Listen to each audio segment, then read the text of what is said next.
ጌታችንና አምላካችን ኢየሱስ ክርስቶስ አባታችን አቡነ ኪሮስን የነፍስን ከሥጋ መለየት ታይ ዘንድ ወደ አገሩ ሁሉ እንድትሄድ ከዛሬ ጀምሮ አዝሃለሁ። ካየም በኋላ ወደ ባትህ ተመለስ ብሎት ከእርሱ ተሰወረ። ከዛን ጊዜ ጀምሮ አባታችን አባ ኪሮስ በየሀገሩ ይዞር ጀመር። ከዚህ በኋላ ከዕለታት በአንድ ቀን ተነስቶ ሲሄድ ከአንድ ሀገር ደረሰ። ከዚያም ፈጽማ የታመመች አንዲት ሴት አገኘ። ወዳለችበትም ቤት ገባ። መላእክትን በአጠገቧ ሲመላለሱ አየ። በእጃቸው መሰንቆ የያዙ አሉ፣ የገነት አበባ የያዙም አሉ፣ ልብሰ መንግሥትም የያዙ አሉ፣ የጽድቅ ድባብም የያዙ አሉ። ሁሉም በአንድነት ፈጽሞ ደስ ይበልሽ፣ ከመከራ ወደ ረፍት፣ ከችግር ወደ ብልጽግና ነይ ይሏታል። እንደ ግድግዳ ከበው ይህን ሲነጋገሩ ከመላእክት አንዱ ስሙ ቅዱስ ገብርኤል የሚባል ወደ እነርሱ መጣ። በግድ እንለያት ዘንድ አላዘዘንምና ስለ እርሷ ምን ትላላችሁ? የገነትን አበባ ሽቷት አላቸው። እንዳዘዛቸውም አደረጉ። ነፍሷም በመዓዛ ገነት በተመስጦ ከሥጋዋ ተለየች። አባታችን አባ ኪሮስም መላእክትን ነፍስን ከሥጋ ስትለይ እንዲህ ነውን አላቸው።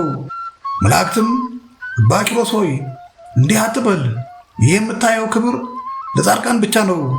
ለኃጥአን ግን መልአከ ሞት ከሰራዊቱ ጋር በሚያስፈራ ግርማ ይመጣባቸዋል። የእነርሱንም ሥራ በዓይንህ ታይ በጆሮም ትሰማ ዘንድ አግባብ አይደለም አሉት። ይህንን ነገርን ነግረውት መላእክት ወደ ሰማይ አረጉ። አባታችን ቅዱስ ኪሮስም የእግዚአብሔርን ሥራ እያደነቀ ወደ በዓቱ ሄደ። ከዚህ በኋላ በኩለ ሌሊት አባ በቡናዳ ተገልጾ ልጄ አባ ኪሮስ ሆይ ሰላምታ ይገባሃል አለው።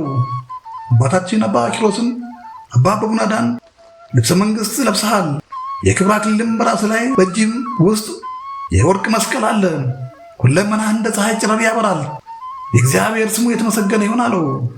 አባ በቡናዳም ልጄ አባ ኪሮስ ሆይ አጽንኦ በዓት ከሌላቸው መነኮሳት ተጠበቅ።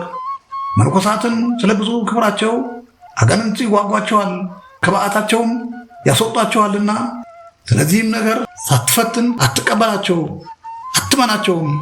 ልጄ ከዚያ መጻተኛ መነኩሴ የተነሳ ያገኘኝን ታውቃለህና መከራውን ስለታገስክ በእግዚአብሔር ዘንድ ታላቅ ክብርን አግኝተሃልና ንዕድና ይገባሃል አለው። ይህን ተናግሮት ከእርሱ ተሰወረ። ከዚህ በኋላ አባ ኪሮስ 3 ቀን ቆይቶ ወደ ሀገር ወጥቶ ሄደ። መላእክተ ጽልመት የእሳት በትሮችን ይዘው ሲሽቀዳደሙ አየ። አባ ኪሮስም ደንግጦ የሆነውን ይረዳ ዘንድ ወደ እነርሱ ሄደ። በዚያም በጽኑ ደዌ የተያዘ አንድ ሰው ነበር። መላእክተ ጽልመት እንደ ግድግዳ ከበው በእሳት በትር ይደበድቡታል። ነፍሱንም አንቺ ጎስቋላ ነፍስ ነይ ውጪ፣ እንደ ሥራሽም ዋጋሽን ተቀበይ እያሉ ይሰድቧታል። መልአከ እግዚአብሔር ቅዱስ ገብርኤል መጥቶ አባታችን አባ ኪሮስን በእጁ ያዘው።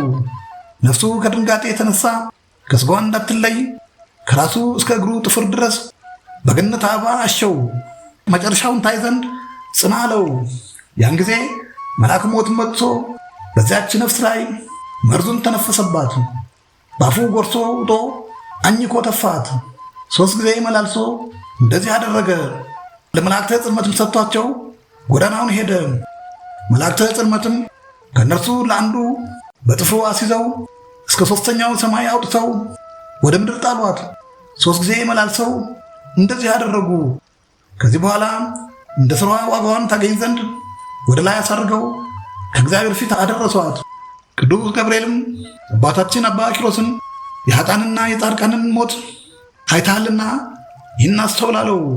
አባታችን አባ ኪሮስ ከድንጋጤ የተነሳ ታመመ፣ መናገርም ተሳነው። ቅዱስ ገብርኤል አባ ኪሮስ ሆይ አንተም እንዲህ ትፈራለህን አለው። ይህን ብሎ በፊቱና በሁለቱ ጆሮው እፍ አለበት። ልቡናውንም ዳሰሰው። ፍርሃትና ድንጋጤ ከእርሱ ተወገደለት። መልአኩ ቅዱስ ገብርኤልም ወደ ላከው ወደ ሰማይ አረገ።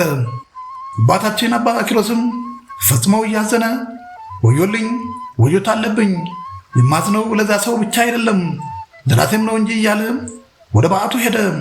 ከዚያን ጊዜ ጀምሮ በሌሊትም በመዓልትም አልተኛም። በሰሜንና በደቡብ በምስራቅና በምዕራብ እንደ መንኮራኩር ይሰግዳል። በየዕለቱ የሚሰግደው ስግደት ቁጥር 9,000 ነው። እንባውም እንደ ውሃ ይፈስ ነበር። ከዚህ በኋላ ጌታችን ኢየሱስ ክርስቶስ ወደ እርሱ መጥቶ ወዳጄ አባ ኪሮስ ሆይ ሰላምታ ይገባሃል። ይህን ያህል መከራ የምትቀበል ለራስህ ብቻ ነውን?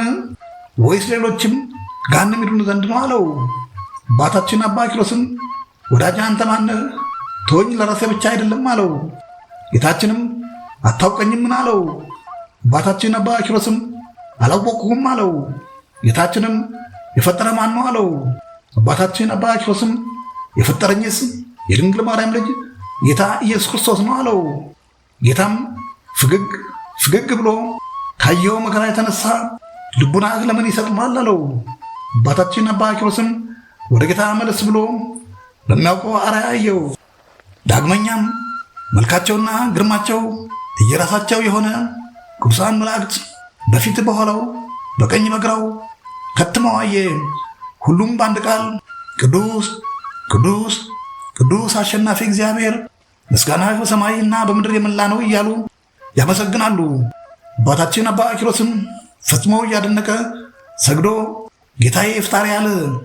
ጌታችን ኢየሱስ ክርስቶስም ከዛሬ ጀምሮ እስከ ዘላለሙ ድረስ ቃል ኪዳን ሰጠው አለው።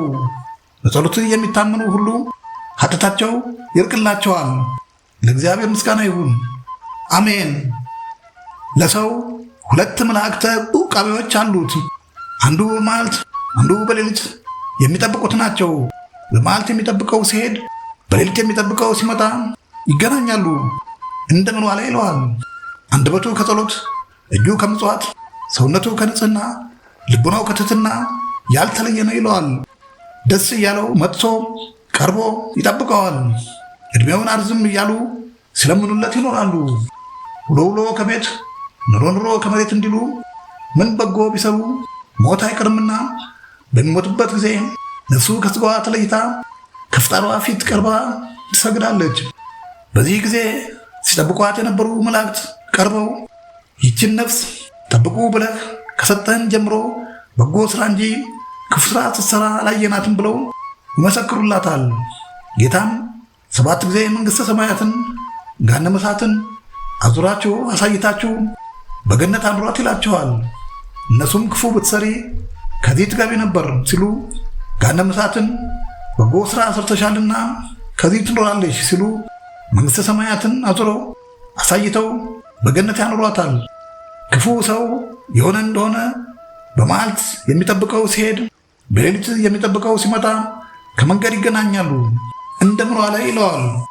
አንደበቱ ሰው ከመግደል፣ እጁ ነፍስ ከመግደል፣ ሰውነቱ ከኃጢአት፣ ልቡናው ከትዕቢት ያልተለየ ነው ይለዋል። እያዘነ መጥቶ ርቆ ይጠብቀዋል። ሁሉም ማድረግ ሲቻልህ ይህን ገድለህ እንስሳትን አራዊትን ብታስጠብቀን ምን ቸገረህ እያሉ ሞቱን ሲለምኑ ይኖራሉ። ውሎ ውሎ ከቤት ኑሮ ኑሮ ከመሬት እንዲሉ ምን ሲቀማጠሉ ቢኖሩ ሞት አይቀርምና በሚሞትበት ጊዜ ነፍሱ ከሥጋው ተለይታ ከፍጣሪዋ ፊት ርቃ በአንጻር ትሰግዳለች። ከቤተ እግዚአብሔር መግባት የማይቻለው ሰው ርቆ በአንጻር እጅ ነስቶ እንዲመለስ በዚህ ጊዜ ሲጠብቋት የነበሩ መላእክት ቀርበው ይችን ነፍስ ጠብቁ ብለህ ከሰጠህን ጀምሮ ክፉ ሥራ እንጂ በጎ ሥራ ስትሠራ አላየናትም ብለው ይመሰክሩባታል። ጌታም እንዳለፈው ነው፣ በሲኦል አኑሯት ይላቸዋል። እነሱም በጎ ሥራ ብትሰሪ በዚህ ትኖሪ ነበር ሲሉ፣ መንግሥተ ሰማያትን ክፉ ሥራ ሰርተሻልና በዚህ ትኖራለች ሲሉ፣ ገሃነመ እሳትን 7 ጊዜ አዙረው አሳይተው በሲኦል ያኖሯታል። ለእግዚአብሔር ምስጋና ይሁን፣ አሜን።